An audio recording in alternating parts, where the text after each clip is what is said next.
Hi, here we go with one more revision video. So, as ever, please make sure you've got your own printed out copy of this and a highlighter so you can highlight some key ideas, and a pen so you can take some notes. And if you're ready to go, let's go. So, this is one of a series looking at the big priorities for Christians in the 21st century. So this is something, again, that many Christian churches are really concerned about. It's something they're trying to do something about. It's also something that the examiner will expect you to know about. And that is persecution. Now, persecution means people who suffer oppression or violence because of a particular identity. In this case, it's because they are Christians.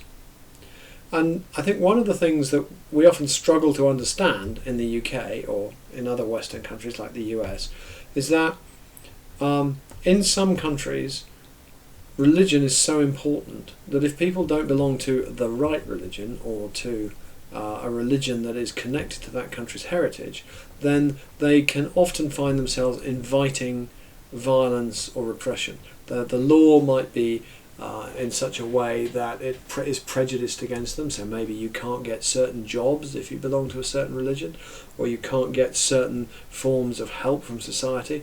And in some countries you're actually the target of violence, whether that's violence orchestrated by mobs, or violence orchestrated by terrorist organisations, or even in some cases by the government itself. Okay, it's important to understand as well, and I think this is the difficult thing, is that even in the UK, where Christians are almost a majority, just a majority of the population, it's often difficult to remember the fact that in other countries Christians are very much a minority, and they're unusual, and that by being a Christian you might make yourself a target. So we need to think a little bit about that, because it's a big issue for many Christians today. Now, in the last few years, a lot of these situations have got worse for various reasons. So, one of the things that's definitely happening is many ancient Christian communities, that is communities in the Middle East certainly, some of the oldest Christian communities in the world, in Syria and in Lebanon and in other places, have been driven out of their homelands by violence. Okay, a lot of the fighting that's going on there is driven by Islamist extremists, by Muslims who are often killing other Muslims with whom they disagree, but also for whom Christians are an easy target.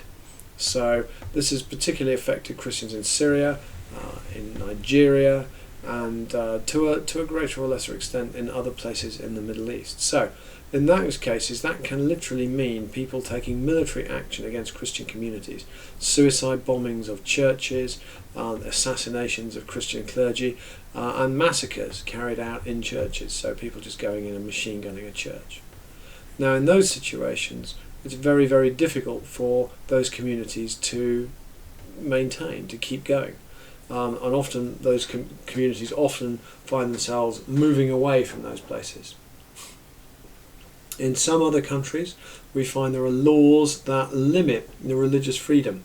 So although there is a Universal Declaration of Human Rights, human right that says everyone has the freedom of religion, in many countries that's not enshrined in law. In some countries a particular religion is recognised as the only religion of the state, and there is a greater or lesser degree of tolerance of people who don't follow that religion. In some countries they're tolerated, in other countries they're not. They might find themselves being attacked by a mob and not being protected by the police because they're Christians. Now, it is true to say that this is a really, really complex issue. In some countries, some of the people resent the way that Christian communities are well funded from overseas, and they would say, well, these Christian communities don't belong here. They're trying to import values that are not part of our culture. They're not like us. And for some people that's a legitimate argument to say, well, maybe we shouldn't be welcoming Christian communities, but of course that's never a reason for violence. Okay, and I think where some people might see Christians coming overseas and trying to make other people Christians as a kind of ongoing attempt at colonialism, that's not quite the same as the issues that many Christian communities are facing, where they are being deliberately oppressed, though in some places the two may overlap.